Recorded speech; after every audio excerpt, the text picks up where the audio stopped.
Bueno, pues continuamos. Buen provecho a todos, vamos a continuar. Provecho, licenciada. Gracias, igualmente.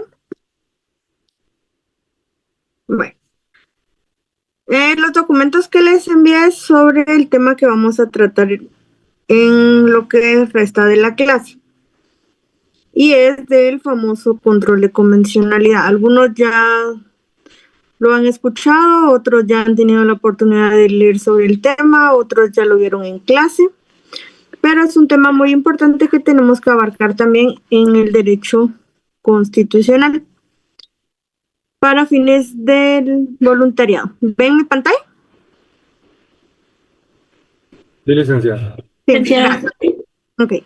Bueno, pues el control de convencionalidad va muy de la mano con Guatemala, nosotros tuvimos, se va a escuchar feo, influencia directa sobre la creación de dicho control y no de la mejor manera que digamos, ¿verdad?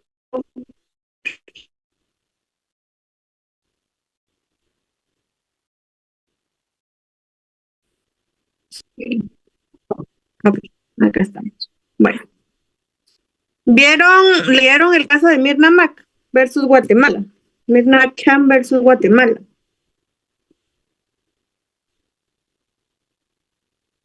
Y acá Miguel Carbonell nos da una definición de lo que él considera que es el control de convencionalidad.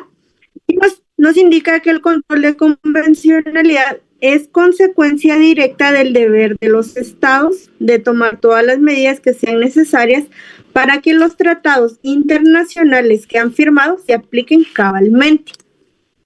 Es decir, nosotros por la del artículo 46 ya vimos que tenemos la entrada a todos esos tratados y convenios en materia de derechos humanos que van a venir a ser, van a tener preeminencia sobre el derecho interno. Pues ese control de convencionalidad es el deber que tienen todos los estados partes para que esos tratados y convenios internacionales ratificados y aceptados por Guatemala se apliquen. Es decir, que el Estado venga y tome ese grupo de tratados y convenios, ese bloque de constitucionalidad y lo aplique. El artículo 1 de la Convención Americana de los Derechos Humanos establece que los estados partes de esa convención se comprometen a respetar los derechos que ella establece, es decir, que establece la Convención Americana de Derechos Humanos, pero también a garantizar su pleno y libre ejercicio. Eso es lo que nos indica Miguel Carbonell en su documento, Introducción General al Control de Convencionalidad. Entonces, si decimos que, partiendo de la premisa que el artículo 46 engloba el bloque de constitucionalidad, que el bloque de constitucionalidad tiene inmerso todos aquellos tratados y convenios en materia de derechos humanos y que los mismos tienen preeminencia sobre el derecho interno, que dijimos que el derecho interno es sobre la Constitución y que también ya hablamos sobre el principio de supremacía constitucional, pues este control de convencionalidad va a venir y va a hacer que los estados, específicamente Guatemala, tome todos esos convenios y los aplique. A eso se refiere el control de convencionalidad. Pero ¿por qué Guatemala está muy allegado a ese control? Lastimosamente, ese control de convencionalidad surge en un voto concurrente que emite el jurista mexicano Sergio García Ramírez. Y específicamente el control de convencionalidad tiene su origen en la sentencia de fecha 25 de noviembre del año 2003 que emite la Corte Interamericana de Derechos Humanos, en la cual dicha sentencia condena al Estado de Guatemala como violador de derechos humanos en el caso de Mirna Mac Chang versus Guatemala. En este caso, la Corte Interamericana de Derechos Humanos le dice a Guatemala que sí, que Guatemala es un estado responsable internacionalmente de haber violado los derechos humanos a Mirna Machán. Y por eso es que es muy importante. Internacionalmente, este control de convencionalidad ahora ya es más escuchado, más sonado, pero de por sí, lastimosamente surge en este caso. O sea, nosotros no nos vamos a llevar de la grandeza, ¿va ustedes? De que Guatemala dio origen a este control, pero sí, lastimosamente no es un logro que Guatemala tiene que estar feliz de haber logrado, que fuimos pioneros en algo internacional, porque sí, efectivamente, Guatemala fue pionera en este caso, pero ¿por qué? Porque fue condenado internacionalmente por la Corte Interamericana de Derechos Humanos. Entonces, cualquier estado ahora, ustedes leen, incluso en ese documento de Miguel Carbonell, hace un estudio más profundo sobre el control de convencionalidad y como fundamento internacional siempre va a ser el llamado a ese caso, al caso Mirna Machán versus el Estado de Guatemala, y esa sentencia es del 2003. Desde el 2003 surge entonces el famoso control de convencionalidad. ¿Leyeron la sentencia? Bueno, el resumen de la sentencia. ¿Tuvieron la oportunidad de leerla? A ver, dialoguemos sobre esa sentencia que está muy bonita, en donde le dicen a Guatemala: usted, Estado de Guatemala, sí es culpable de haber violentado los derechos de Mirna Machán. Licenciada, según yo lo que había leído, o sea, aparte de haber leído, investigué también, bueno, según mis cálculos, no sé si estoy bien, que habían pasado 24 años después de que a ella la habían asesinado, que fueron con 27 puñaladas, y la verdad que qué triste, porque, o sea, ella estaba buscando justicia a revelar lo del conflicto armado interno que hubo en Guatemala. Entonces, por la investigación que ella estaba haciendo, incluso los jueces o el investigador que estaba tratando el caso de ella, fueron asesinados. La hermana de ella, que estaba buscando justicia, está amenazada, está entre país por buscar la justicia de su hermana. Sí, bien, pues recordemos aspectos claves de ese caso. Mirna Machán fue una antropóloga guatemalteca que, como bien dijo Dulce, estaba realizando un estudio específicamente en las áreas de Huehuetenango y sectores de Quiché, si no estoy mal, en el año 90. Y ella se va para esos sectores por el estudio antropológico que ella estaba realizando, y resulta que la confundieron. Bueno, así indica la historia, que la confundieron e indicaron que ella pertenecía al grupo de la guerrilla. Entonces, en una de esas, para los que no conocen bien la historia, una de esas vino un grupo político de Estado, de la famosa policía estatal, y le dio muerte por las puñaladas que la compañera indicó. Entonces se inicia el caso y hasta 4 años después se dictó una sentencia. Está en el documento que les mandé, este es un pequeño resumen.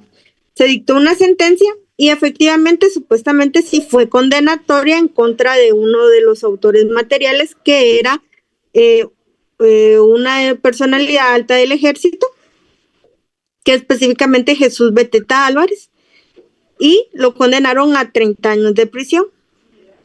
La Corte Suprema de Justicia, posterior en apelación, confirmó ese hecho, pero en el 2002 se absuelve. ¿Por qué? Por una casación. Entonces se inicia, y como es un derecho humano que se está considerando violentado por la familia de Mirna Machán, se inició, se puso la denuncia en la Corte Interamericana de Derechos Humanos. Y posterior a todo el trámite, específicamente en noviembre del 2003, la Corte Interamericana de Derechos Humanos falló en contra del Estado de Guatemala. Lastimosamente hizo uno de las reparaciones que la Corte Interamericana le exigía a Guatemala era que públicamente reconociera la culpabilidad del Estado de Guatemala en contra de Mirna Machán. Pero lo importante aquí de este caso, o sea, sí es importante la vida de ella, pero para efectos de esta clase es que a raíz de esa sentencia, lastimosamente, por un voto, surge el famoso control de convencionalidad. Y fue un voto que un jurista mexicano, y ahorita se los voy a presentar, que es lo que indicaba acerca del control de convencionalidad, y es así como surge ese control. Acá está, mire. Un fragmento del voto concurrente, que es un voto concurrente. Un voto concurrente es un voto que se da en una sentencia constitucional acá en Guatemala, o bien en una sentencia, dígase o entiéndase, en este caso en la Corte Interamericana de Derechos Humanos, que está de acuerdo con la finalidad de la sentencia, pero discrepa en algún sentido. Y el jurista mexicano... Licenciada, no sé si es mi internet, pero sí se está cortando demasiado. No sé si es mi señal o la de su persona. no sé si los demás me escuchan. Sí, la escuchamos. Yo sí la escucho. Sí, se recorta un poco. Sí, se escucha. Licenciada. Pero cualquier problema me indican que sí veo mi señal. Bueno, entonces les decía que un fragmento de ese voto concurrente que hace Sergio García Ramírez indica lo siguiente, que no es... ¿Cómo? Nada. Se entrecorta. Permítanme, vamos a ver. Buenos días, licenciada. Sí, yo también tengo ese problema que no entiendo mucho porque se entrecorta. Sí, ajá, no sé, yo pensé que era solo mi señal, pero hay varias compañeras con el mismo inconveniente. Creo que es de la licenciada. Gracias, Catherine. Licenciada, se intercorta la llamada.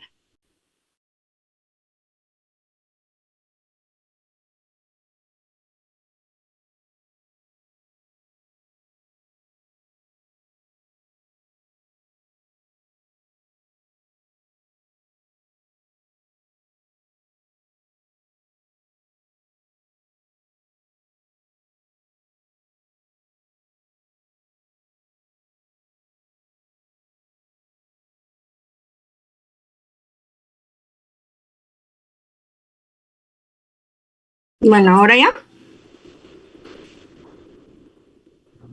Sí, se escucha más claro. Bueno, gracias. Bueno, continuamos porque si no, no vamos a terminar. Les decía que una parte del voto concurrente que tenía en su oportunidad que brindó Sergio García Ramírez fue que no era posible sancionar o seccionar internacionalmente al Estado, es decir, Guatemala, obligar ante la Corte solo a uno o algunos de sus órganos. Entregar a estos la representación del Estado. Específicamente se refería al organismo judicial. En el juicio, sin que esa representación repercutiera sobre el Estado en su conjunto y sustraer a otros de este régimen convencional de responsabilidad, dejando sus actuaciones fuera del control de convencionalidad que traía consigo la jurisdicción de la Corte Internacional. ¿A qué se refería esto?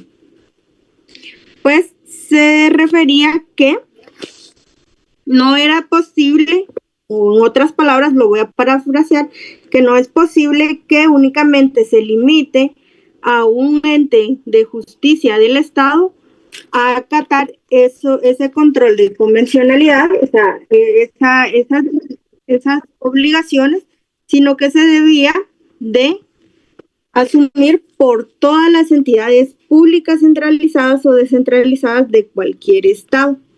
Y por ello, si ustedes ahora pueden darse cuenta, cualquier entidad pública centralizada o descentralizada tiene la obligación de resolver tomando en cuenta los principios fundamentales de derechos humanos y no solo la Corte Suprema de Justicia. La Corte Suprema de Justicia, como tal, como ente encargado de impartir justicia y de ejecutar lo juzgado, es el ente principal que tiene que tener siempre en cada fallo, ver y adoptar cualquier convenio internacional en materia de derechos humanos siempre que emita alguna resolución. A eso se refiere ese control de convencionalidad, que los jueces en cualquier fallo que emitan deben de velar siempre porque los derechos humanos prevalezcan sobre cualquier tratado que no sea del mismo ente. También que dejó de transmitir mi pantalla, creo.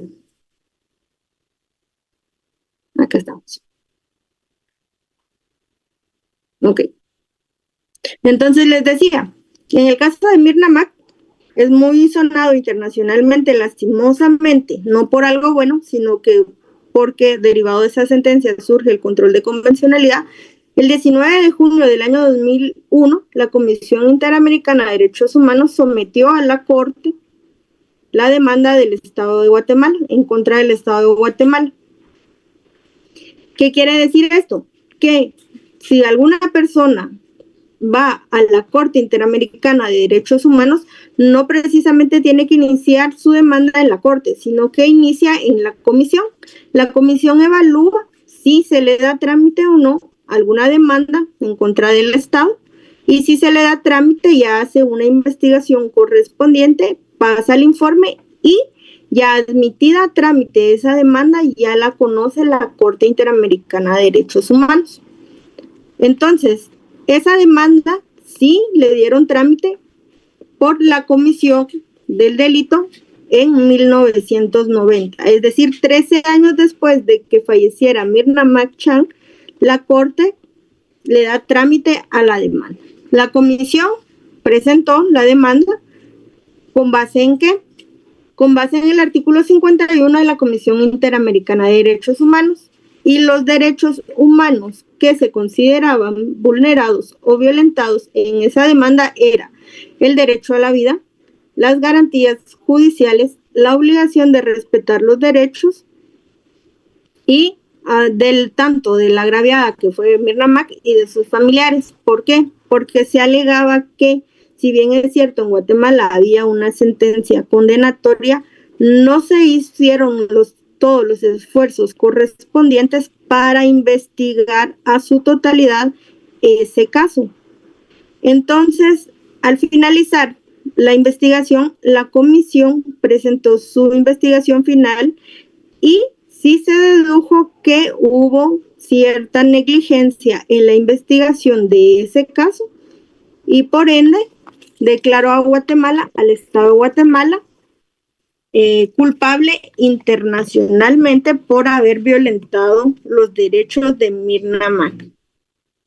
Entre las medidas de reparación, cuando la Corte Interamericana de Derechos Humanos dicta sentencia, habían varias medidas de reparación digna. Entre una de ellas era el reconocimiento de la responsabilidad civil por parte del Estado.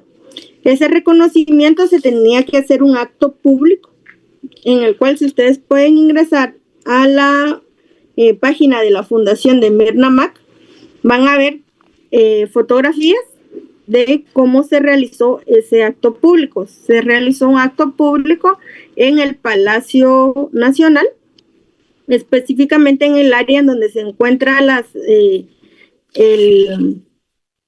manos de la paz, dijeron, el símbolo de la paz, y Guatemala en un acto solemne y en un discurso solemne viene y toma la culpabilidad internacional y asume públicamente que sí fue responsable de ese hecho. Otra como segunda reparación digna era que el Estado de Guatemala le tenía que pedir perdón a la familia Mac-Chan y al pueblo de Guatemala, una, por esa negligencia que tuvo y la poca investigación que se tuvo en el caso. Y como les comentaba, Guatemala en el 2002 logró realizar un juicio, pero absuelve al militar Godoy Gaitán y a 2 más. Pero Valencia Osorio, que era un militar de alto rango, él sí fue condenado. Y por ende era que se establecía que no hubo una investigación acorde. Como tercera reparación digna, se estableció la designación de una calle con el nombre de Mirna Mac. ¿Ustedes saben en dónde está esa calle? Porque el Estado de Guatemala tenía que nombrar una calle con el nombre de Mirna Mac. Y sí la tenía que cumplir. Si no lo saben... Licenciada, perdón. Dígame. No es en la zona 1, cerca por la iglesia de San Sebastián. Sí, por ahí está la calle Mirna Mac-Chan. Esa es una de las... Yo tengo duda ahí, ¿por qué tenían que nombrar una calle? Porque la Corte Interamericana le dijo a Guatemala que nombrara una calle, una avenida, una zona o algún monumento en conmemoración y para que no se perdiera la memoria de la persona agraviada, que fue Mirna Mac-Chan. Entonces, como reparación digna del Estado de Guatemala, tenía que velar porque la memoria o porque ese caso en específico nunca fuera olvidado. Entonces, por eso es que se le indicó a Guatemala, al Estado de Guatemala, que como reparación digna tenía que realizar esa colocación del nombre. También tenía que colocar una placa conmemorativa en la fundación en donde Mirna Mac-Chan era parte y de la cual se estaba realizando la investigación antropológica, que era Abancasco, algo así se llamaba. Y por último, de la reparación digna, aparte de la dineraria, también se tenía que crear una beca para estudiantes de antropología, que hasta la fecha todavía sigue rigiendo y todavía va a seguir rigiendo porque existe una fundación también en conmemoración a Mirna Mac. Pero todo ello engloba que Guatemala sí fue responsable por no tener los medios de investigación correctos o no realizar la correcta investigación en ese caso. ¿Por qué? Porque ese caso en sí se dio en una época en donde el conflicto armado estaba muy latente y por ende a Mirna Mac vienen y supuestamente la confunden como una persona que pertenecía a la guerrilla. Y les digo supuestamente porque esas eran las investigaciones que se tenían. O sea, Guatemala le dijeron, la confundimos. Y el Estado de Guatemala dijo, sí, está bien, se confundió. Pero por la no investigación correcta fue que el Estado de Guatemala fue responsable internacionalmente. Entonces, acá está, es una pequeña, en esta filmina está un pequeño resumen del caso. ¿Y qué? ¿Cuándo falleció Mirna Mac? El 11 de septiembre de 1990, en consecuencia de una operación de inteligencia militar. Ok. Bueno, como puntos claves. ¿Bien? Disculpe, licenciada. Precisamente encontré un documento que se refiere al asesinato de Mirna Mac, que me gustaría compartirles un parrafito para comprender un poquito las razones. Ajá. Refiere el documento que el asesinato de Mirna Mac fue producido de una operación de inteligencia militar que obedecía a un plan cuidadosamente elaborado por el alto mando del Estado Mayor Presidencial, consistente en seleccionar a la víctima de manera precisa, especifica el documento, debido a una actividad. Ese es un fragmento del resumen de la sentencia de la Corte Interamericana, pero sí está muy bueno. Continúa. Sí. Refiere también que fue seleccionada de una manera precisa debido a su actividad profesional.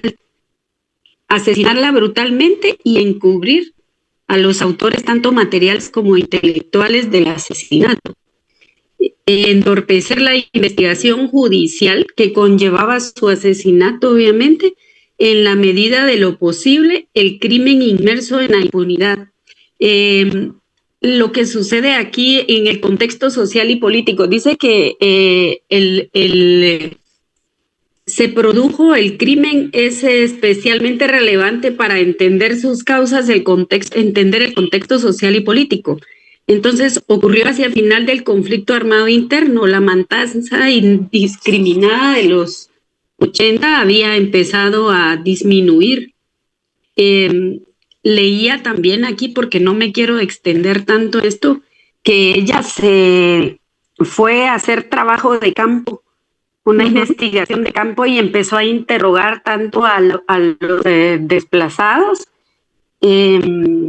como a los refugiados y a tomarles como testimonio de las brutalidades de las que habían sido víctimas. Sí, Mirna Mac quería realizar un estudio como el estudio que se encuentra de las memorias del conflicto armado. No sé si ustedes han tenido la oportunidad de leer ese libro, de las memorias de todas las personas del conflicto armado. Entonces eso es lo que ella estaba tratando de hacer, un estudio antropológico, y por eso es que ella estaba en el interior del país, específicamente por Huehuetenango, Quiché, Nevaj y Altaverapaz, en Cobán. Y lo terminó en enero de 1990. Dice que lo publicó, es el número 6 de los cuadernos de investigación de Avanzo, sí, así se dice. Era el estudio entidad donde ella es la fundación para la que ella trabajaba, que fue justamente afuera de allí donde fue ella asesinada.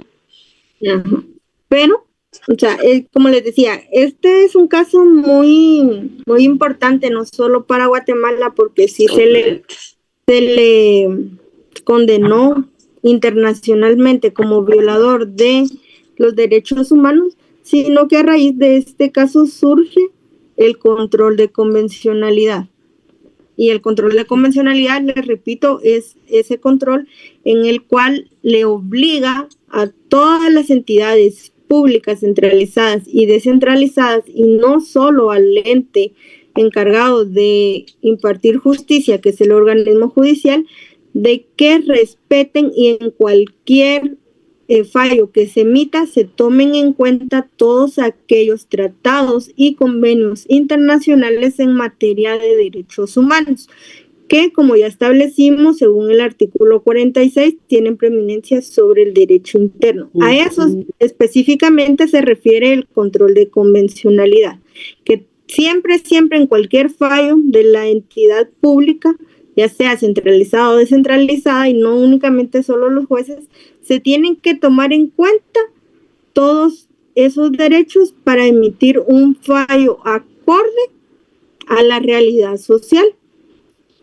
Y como punto clave, y ustedes dirán, pero ¿por qué es obligatorio?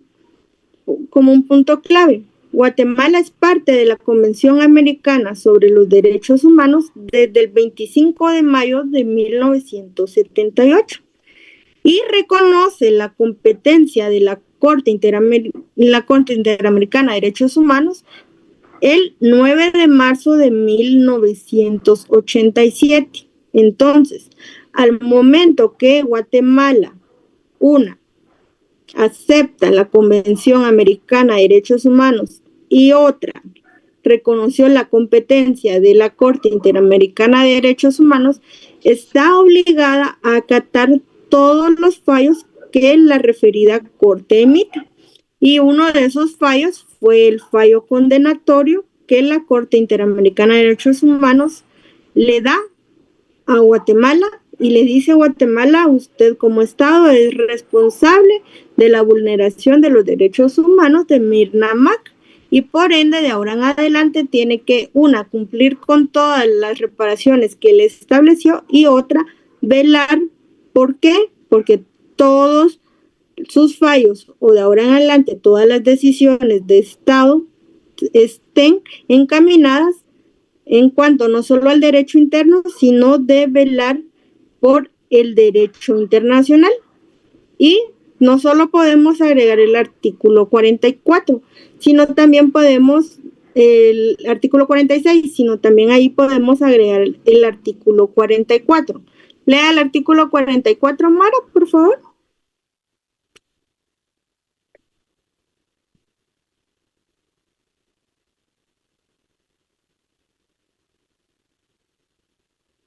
Tiene apagado su micrófono.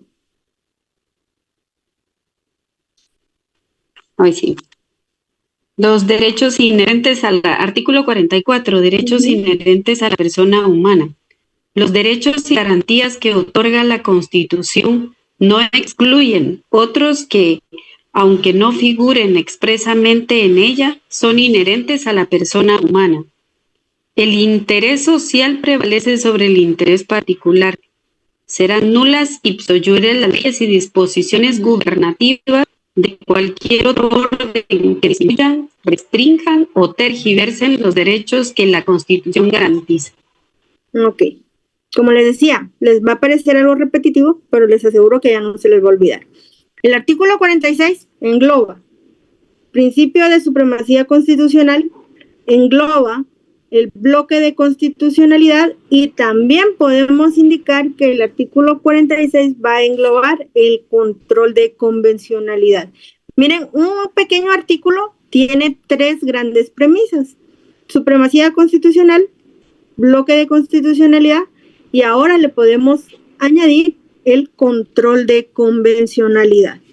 Entonces, ya partiendo de esa premisa que tenemos que Guatemala obligatoriamente tiene que cumplir con acatar tratados y convenios internacionales, tiene que esos tratados y convenios internacionales tienen preeminencia sobre el derecho interno, esos tratados y convenios internacionales no tienen preeminencia sobre la Constitución. Ahí vamos a confabular las 3 premisas: supremacía constitucional, bloque de constitucionalidad y ahora control de convencionalidad. ¿Ya vieron? Súper fácil. Examen, súper fácil. ¿Qué es qué engloba el artículo 46? Y ya ustedes me dan la explicación de qué es lo que engloba el artículo 46. 3 pequeñas cosas muy importantes: supremacía constitucional, bloque de constitucionalidad, control de convencionalidad. ¿Ya vieron? El examen va a estar alegre, súper fácil, así. Usted me hace ver tan fácil la Constitución. Con la licenciada Leila me confundo al principio. O sea, la mera verdad, disculpe que la interrumpa. Mire, la licenciada Leila es muy buena, pero ella la ve como ella, los estudiosos del derecho constitucional, créanme, yo no llego al nivel de ella. No, yo estoy, pero ni así de llegarle al nivel. Entonces, como ella lo ve ya de una manera más amplia, ella abarca ciertos temas más teóricos. Ella es más teórica, pero como de hecho, al principio yo me daba cuenta que usted remarcaba bastante, porque ella iba rápido. Yo así, Dios mío, en el examen me va a masacrar. Pero después, cuando supe que esto era constitucional y usted más o menos iba dando lo mismo, pues ya como que voy comprendiendo más. Y constitucional es un curso muy interesante, la verdad. Es que fíjense que a constitucional todos le hacen el patito feo, porque solo, en serio, en la universidad, si ustedes ven el pensum, solo tenemos derecho constitucional y procesal constitucional, y creen que en 2 cursos uno puede abarcar tanta cosa, pero no. Y entonces en este voluntariado lo que se pretende es ir jalando así pequeños temas que, si ustedes los van uniendo, al final dicen, wow, era esto.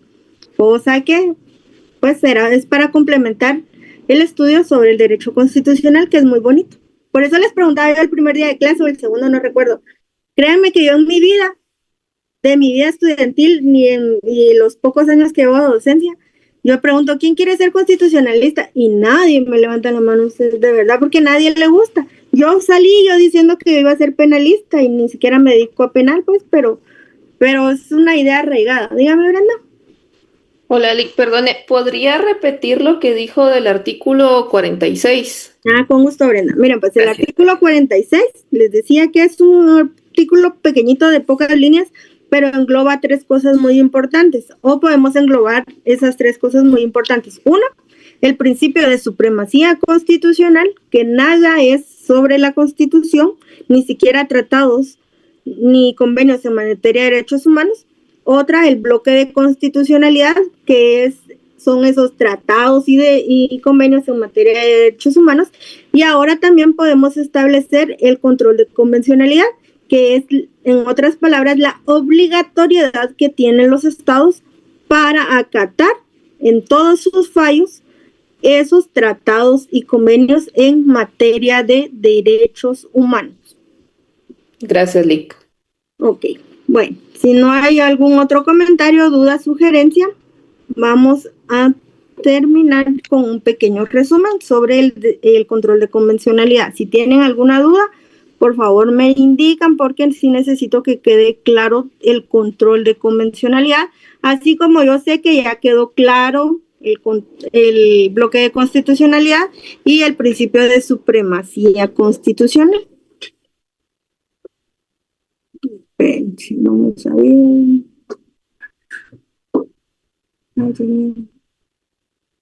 ¿Qué hice?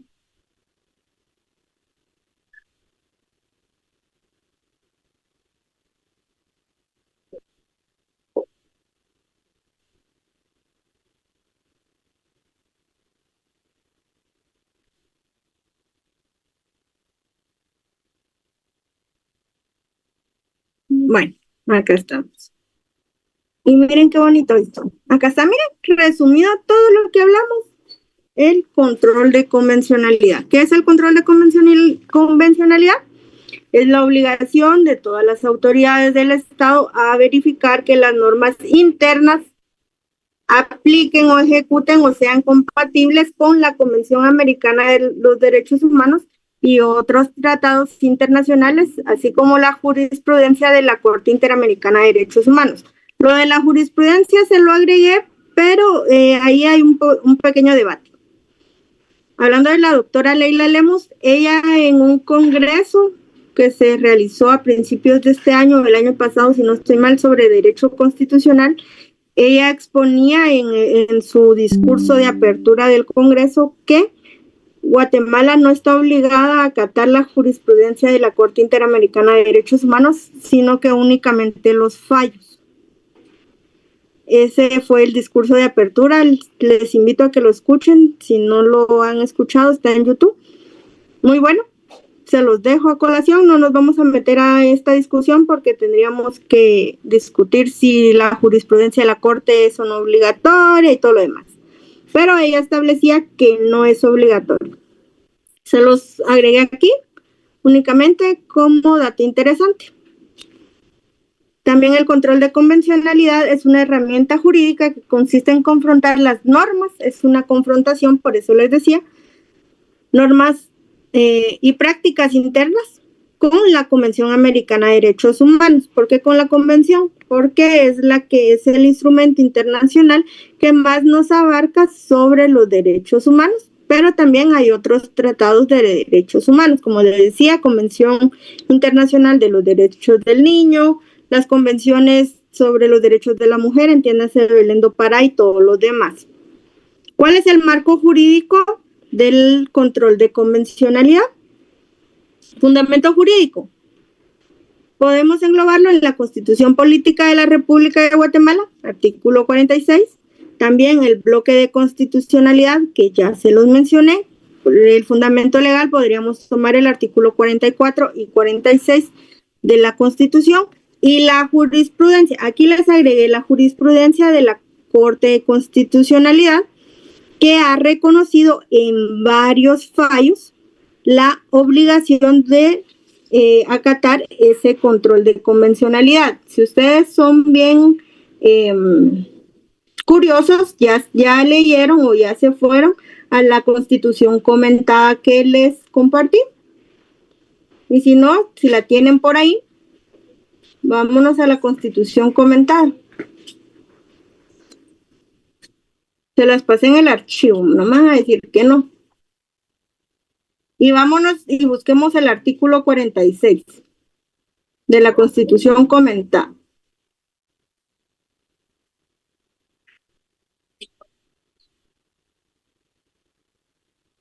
Busquemos el artículo 46.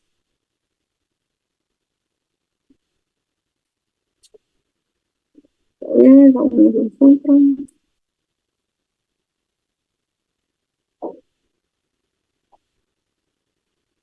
Bueno, ¿alguien ya lo encontró? El artículo 46 de la Constitución comentada.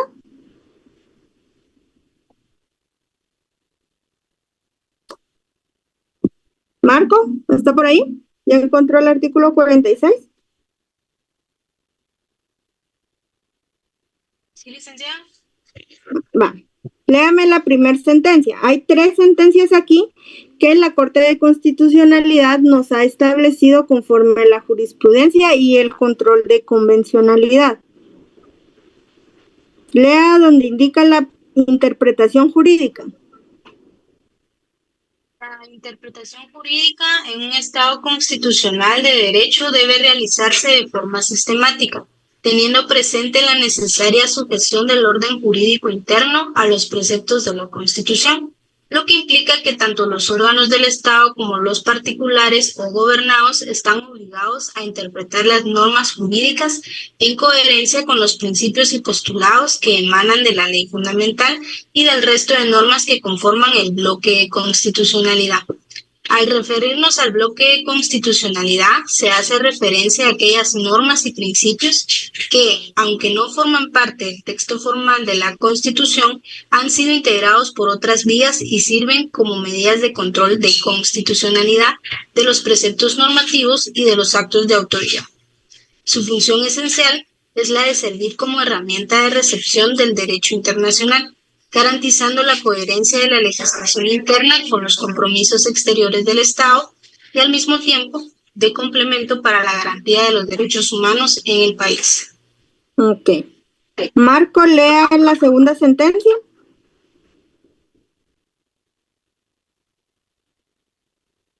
Nick, no la tengo, Nick. ¿No? La estoy buscando y es que traté de abrir una que pero no me abre. Alguien que tenga la segunda sentencia que ahí establece en... Es la que dice Corte de Constitucionalidad, expediente 4-2016. No, se la voy a volver a reenviar por si no la tienen. Es esta Constitución. Yo la tengo, Lidia, se la puedo leer. Léala, señor. Y luego la estudiante que me indicó. Sí, okay. Es la... Hay 2 pequeñas y hay una grande. Dice la pequeña. 2016, sentencia 26 del 5 del 2016. Ajá. Por vía del bloque de constitucionalidad se realiza el análisis confrontativo que requieren las acciones de inconstitucionalidad, verificando si en el ejercicio de la función legislativa existe conformidad, no solo conforme a normas de la Constitución, sino también con los estándares internacionales en materia de derechos humanos que conllevan compromisos estatales. Ok, muchas gracias. El siguiente, que vamos a ver. Si quiero Sí, Stephanie, lea. Gracias.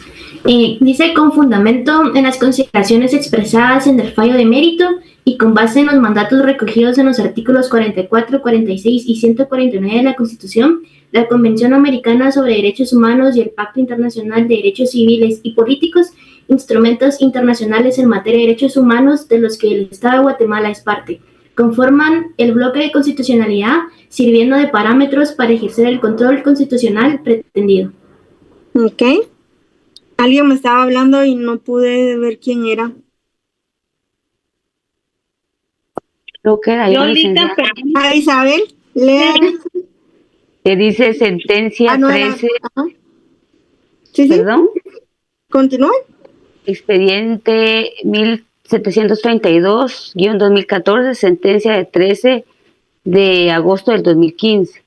El bloque de constitucionalidad se refiere a aquellas normas y principios que, aunque no forman parte del texto formal de la Constitución, han sido integrados por otras vías a la Constitución y que sirven a su vez de medidas de control de constitucionalidad de las leyes como tal.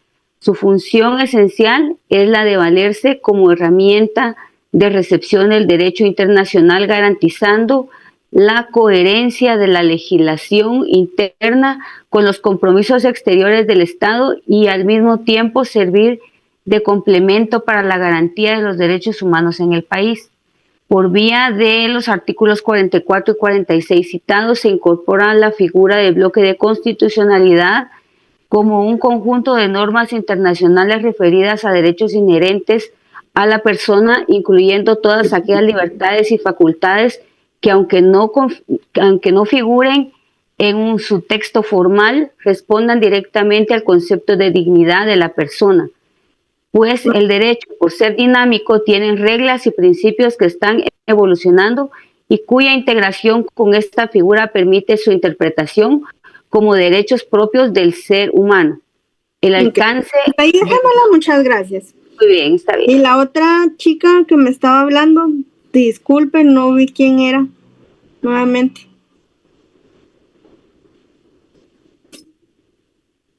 ¿No? Bueno. Yo, licenciada, es que fíjese que tampoco me deja abrir la que acaba de mandar. No sé si solo soy yo. Ay, lo siento. Sí deja abrir, Va. Entonces, Marco, lea la última. Esta sentencia es la más importante porque aquí viene lo del control de convencionalidad. Ya vieron que en las sentencias anteriores vimos el bloque de constitucionalidad, el control de constitucionalidad, también lo podemos referir con el principio de supremacía de constitucionalidad, pero el de la sentencia de expediente 4510-2019, este se refiere específicamente al control interno de convencionalidad. Léalo. ¿Qué artículo es donde está?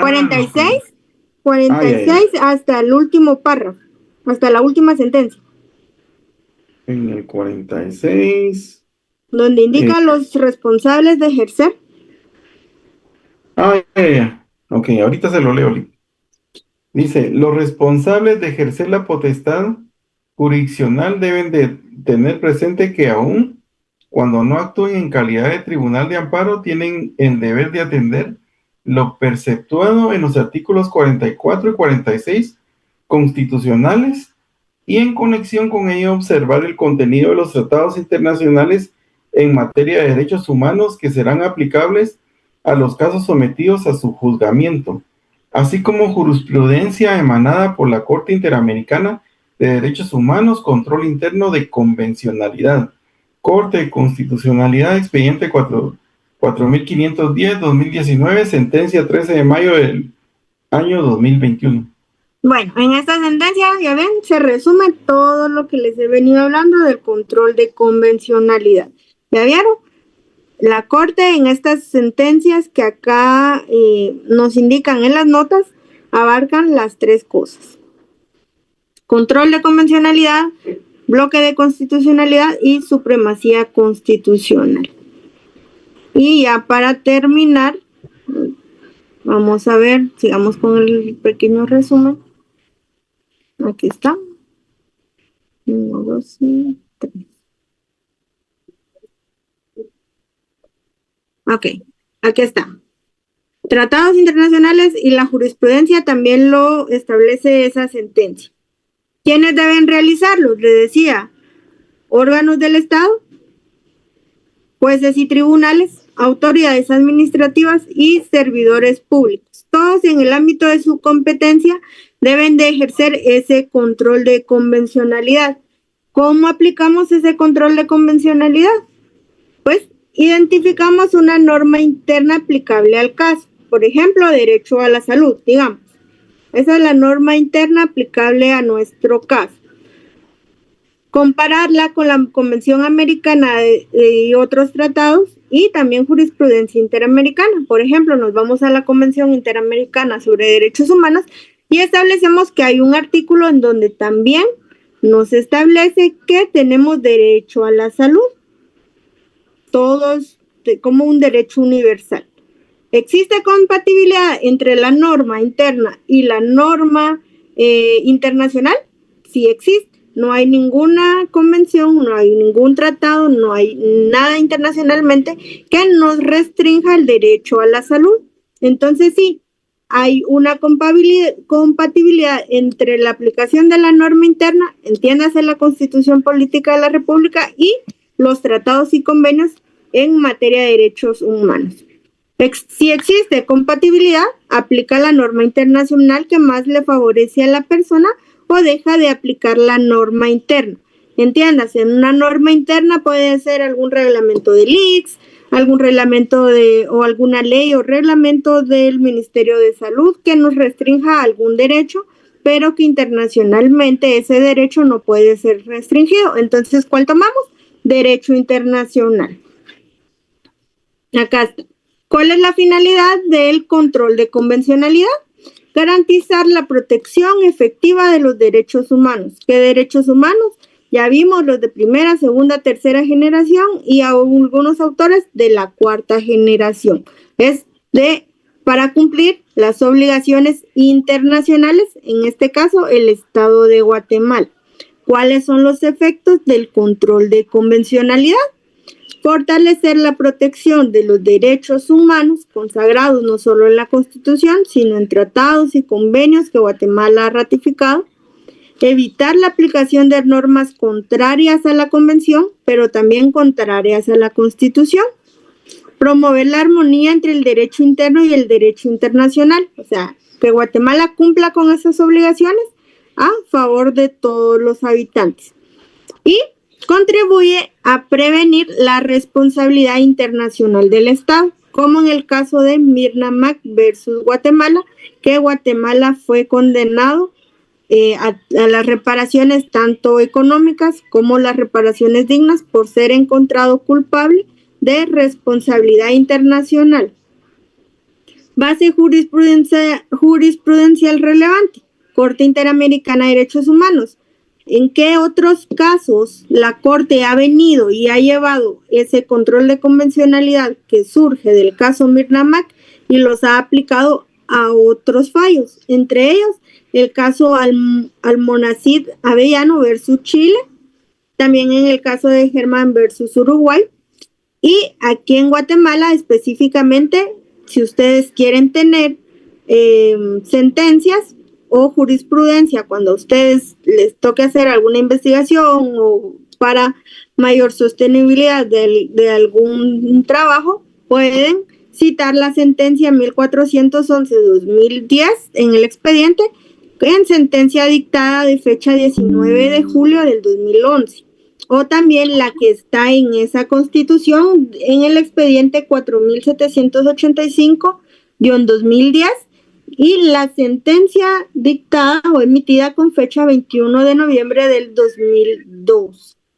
Entonces, el control de convencionalidad es esencial para contribuir a un Estado constitucional, democrático, respetuoso de la dignidad humana, que es lo que permite que Guatemala sea respetuoso de todos nuestros derechos humanos y garante de los mismos. Y para concluir el tema del control de convencionalidad y derechos humanos, quiero dejarles esta reflexión que Miguel Carbonell establece.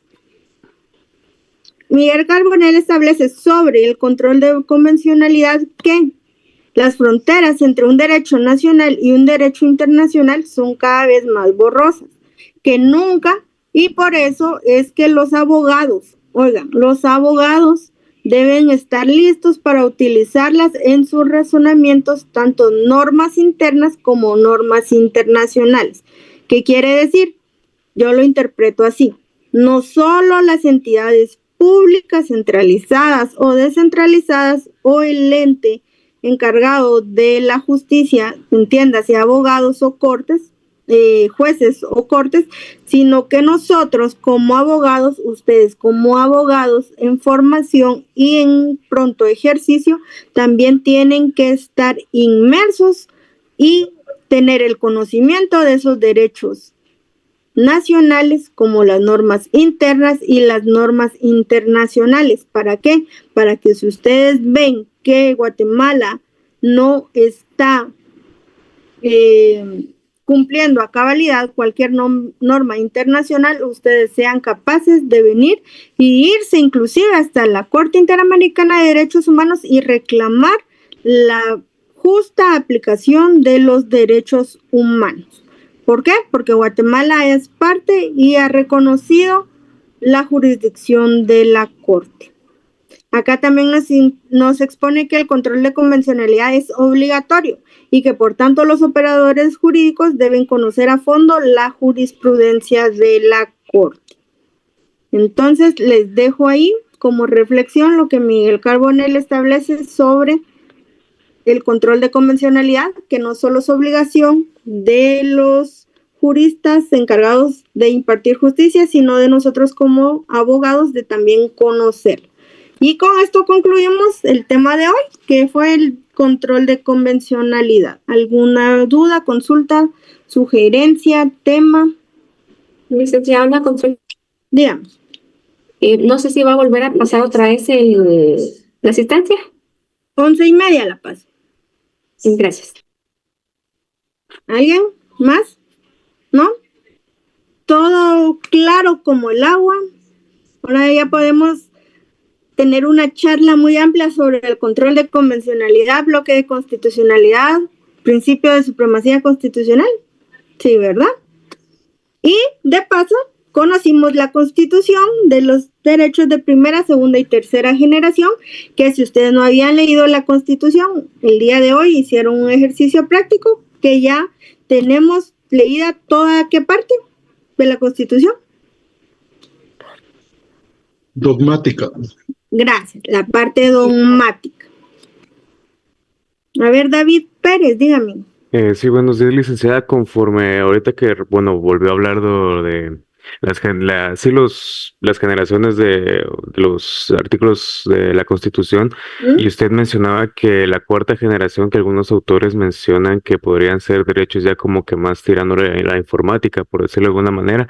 ¿Será que, bueno, yo no sé, pero será que en algún momento podría actualizarse la Constitución meramente o sería alguna ley que ya empiece a regular todos esos aspectos? Mire, la Constitución como tal sí lo dudaría, pero alguna ley específica en la materia posiblemente sí. Inclusive internacionalmente sí hay uno que regula sobre los datos. Ustedes no sé si ya lo tuvieron, no recuerdo si es el protocolo, pero se los voy a compartir. Protocolo pero aquí lo tenía.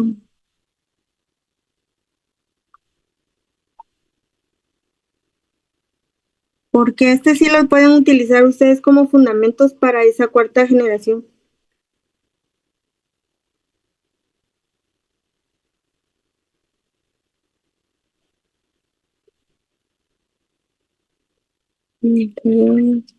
Los estándares internacionales sobre la protección de datos personales. No sé si lo habían escuchado. En el primero que pensé fue en usted. Uy. Mentira. Está pensando en el voluntariado. No es cierto. Ya vieron. Bueno, se los voy a compartir, pero son las normas internacionales. No las tengo ahorita. Y sí se refieren a ese tema. Honestamente no creo que la Constitución la vayan a reformar incluyéndole algún título sobre ese tema, pero tal vez una norma en específico, esperemos que sí. Bueno, son 11:25. Abner, por favor, compártales la segunda asistencia. Claro, con gusto ahorita se las comparto por el chat. Digda, perdone. Dígame, Jessica. El cuadrito que tenía en su diapositiva no lo podría compartir, que está muy bueno. Se van a reír, pero ese lo hice con ayuda de inteligencia artificial. O sea, yo Notebook ALM. No, que no puede ser. no, yo ingresé mi información y le dije que me hiciera un cuadrito con la información ingresada. No vayan a creer que le dije, ChatGPT, hazme una imagen. No. Es que hay que saber utilizarlo. Hay que utilizar los métodos, Ligda. Exactamente, hay que saber utilizarlos. No le dije, ChatGPT, hazme una imagen. Yo incluí todo porque verán, ese es, si quieren se los comparto, es un documento como de 30 páginas y resumido así para que me entendieran. De una vez se los digo porque luego no van a decir, ay, la licenciada dice que no utilicemos inteligencia artificial y sí ella utiliza. Yo también utilizo los recursos inteligentes, pero de buena forma, no van a creer que no. ¿Qué le ponemos de tema en el...? Control de convencionalidad. Ok, gracias, Lick. Disculpe, licenciada, solo por curiosidad y porque también me serviría para hacer los proyectos que tengo que hacer normalmente. ¿Qué inteligencia artificial fue la que... Ay, ya vieron, van. No. Ahí voy a ver. Notebook ALM. ¿Cuál recomienda usted, dice? Yo le recomiendo Notebook ALM, muy buena. Sí, ese es muy bueno.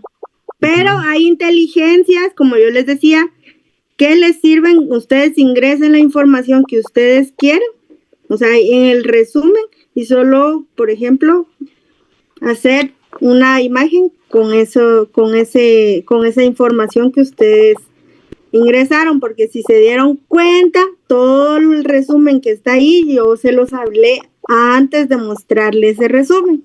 Así que es un muy buen tip ese, para resúmenes de la investigación que ustedes ya han realizado.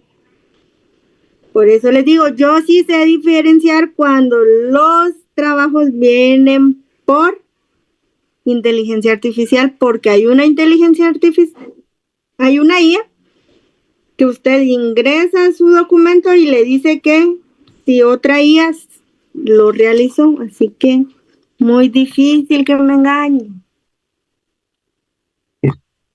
Vamos a ver. Licenciada, disculpe, ¿cuál es el tema para la asistencia? Control de convencionalidad.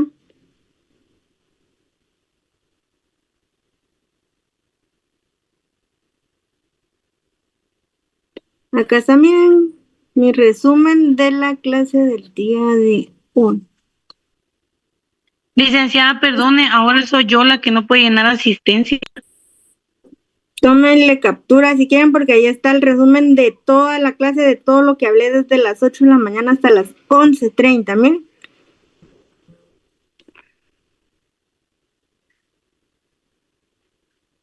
¿Ya? Muy completo. Parte inferior derecha no se mira mucho, licenciada, por la pantalla que hay ahí. Permítame, vamos a ver. ¿Sí? Ahí está, Lica. Gracias, licenciada.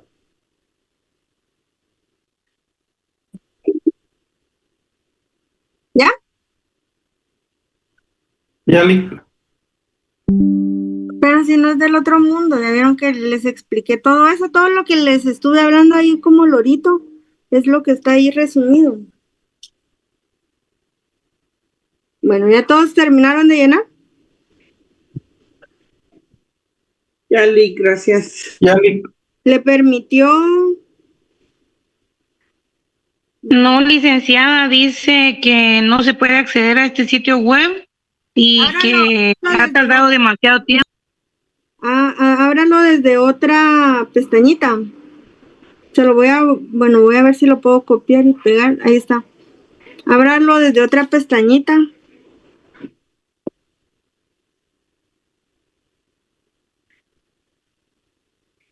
¿Qué dice? Vamos a ver, Ligda va a compartir las diapositivas. Dice, yo voy a hablar y hablar aquí ustedes. No, hombre. Esas solo son como herramienta mía.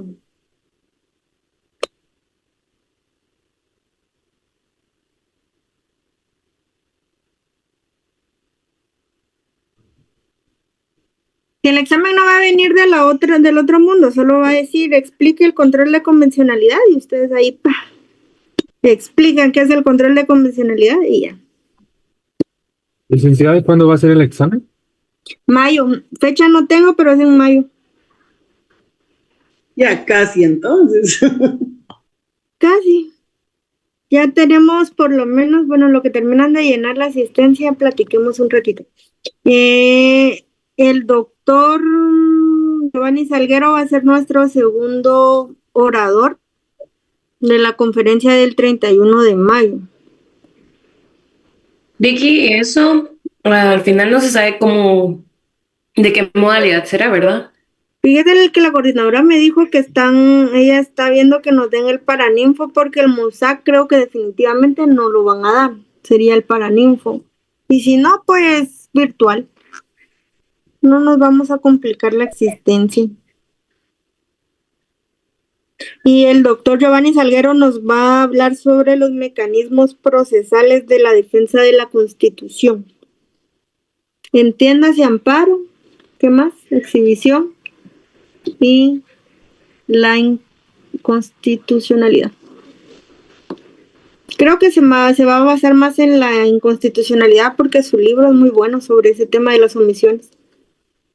Pero no sé, ese es el tema que nos va a dar él.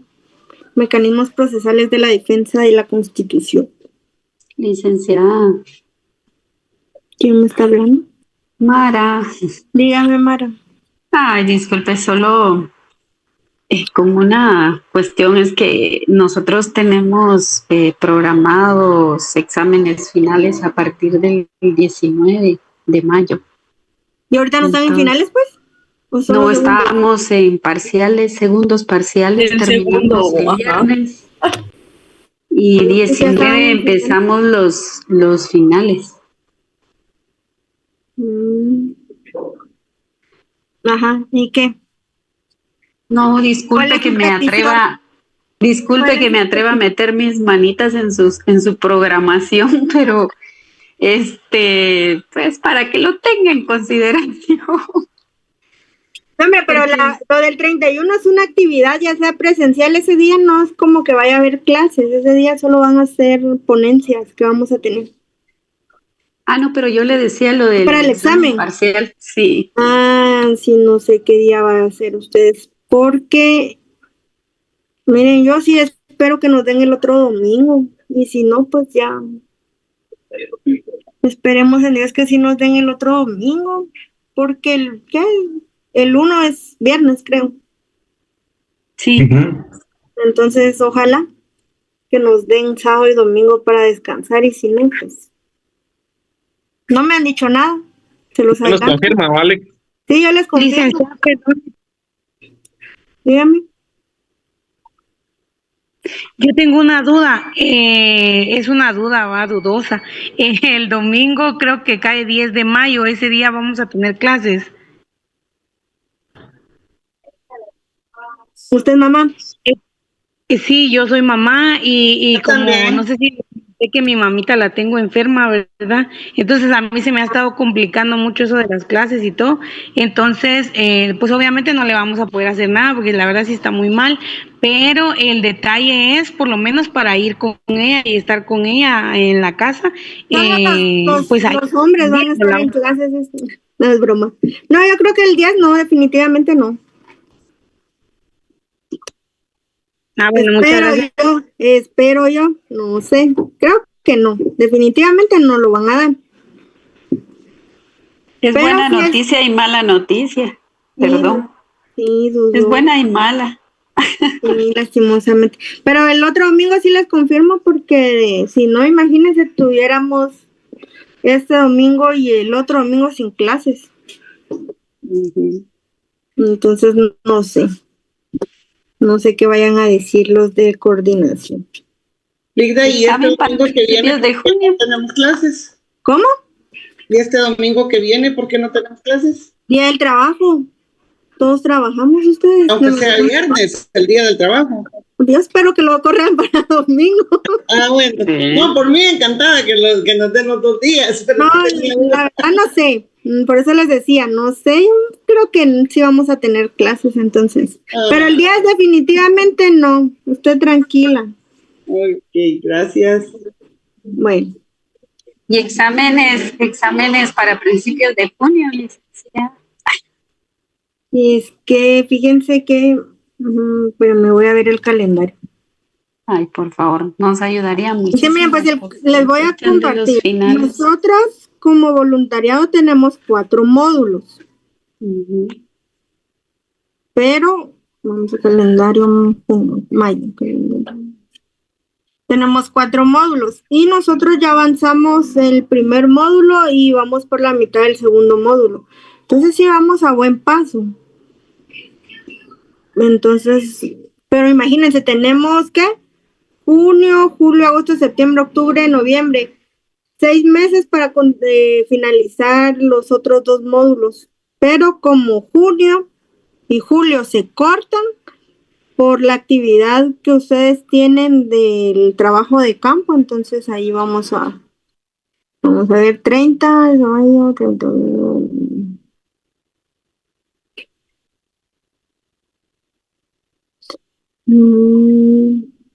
Sí, porque el día definitivamente creo que no van a haber clases el Día de la Madre, creo, no me han dicho nada.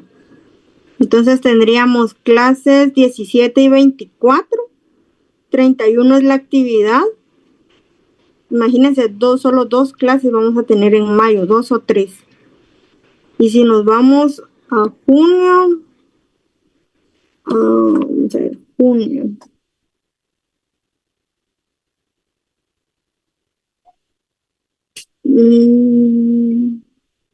Sí, probablemente la dejemos para el 7 de junio, el examen. Probablemente. Muchas gracias de antemano, licenciada. Muchas gracias. 7 de junio dejemos el examen. Si me dicen que tengo que subir notas antes, entonces lo voy a programar para antes, pero si no, estaríamos para el 7 de junio. Gracias. Porque en mayo solo vamos a tener 3 clases. Bueno. ¿Ya? ¿No hay dudas, sugerencias, nada? ¿Todo claro con el control de convencionalidad hasta donde vamos? Espero que sí. Por favor, los grupos de los que ya me hablaron son como 4 o 5 que ya tienen tema y algunos ya tienen centro educativo. Mándenmelo para la aprobación, pero con el formato que les envié, donde están los nombres de los integrantes del grupo, el tema y el centro educativo. Si ya lo tienen, únicamente dejen pendiente la fecha de entrega o la fecha de la actividad, porque esa todavía no la tenemos. Entonces, esa está para junio, julio aproximadamente. Y si ya no hay nada más que agregar, yo los dejo por el día de hoy. Váyanse a descansar. Licenciada, disculpe, una preguntita. Usted nos había comentado de que nos iba a compartir de casualidad lo de las constituciones, que vimos, la historia de la Constitución. Las diapositivas, no sé si sí nos va a hacer el favor de compartirnoslas o no. ¿Ya las compartí? ¿Ya las compartió? Sí, ya se las compartí. Ay, es que a veces mandan muchos mensajes y la verdad ya... Que se pierde la información importante. ¿Cómo? Se pierde la información, licenciada. Es que a veces mandan demasiados mensajes. Pero sí, ya se las compartí. Las únicas que no la compartí fue la clase de la semana pasada y de esta semana, que esas sí no se las voy a compartir porque son muy pocas. Pero las demás ya las tienen todas. Ay, gracias, licenciada. Feliz día. Bueno, ¿ya no? Bueno, licenciada, fíjese que en el grupo de nosotros primero teníamos 16 miembros, luego se salió uno y luego se salió otro y nos quedamos únicamente con 12 en el grupo. ¿Podemos continuar así? ¿O grupo? Si no, ya no tiene, ya no espere más, continúe con los 12. Máximo eran de 12 a 15, usted continúe. Gracias, licenciada, muy amable. Bueno, adiós, feliz fin de semana a todos, lo que resta de domingo, que lo pasen bien, descansen. Gracias, licenciada. Gracias, licenciada. Feliz fin de semana, Lick. Gusto saludarle. Igualmente. Feliz tarde.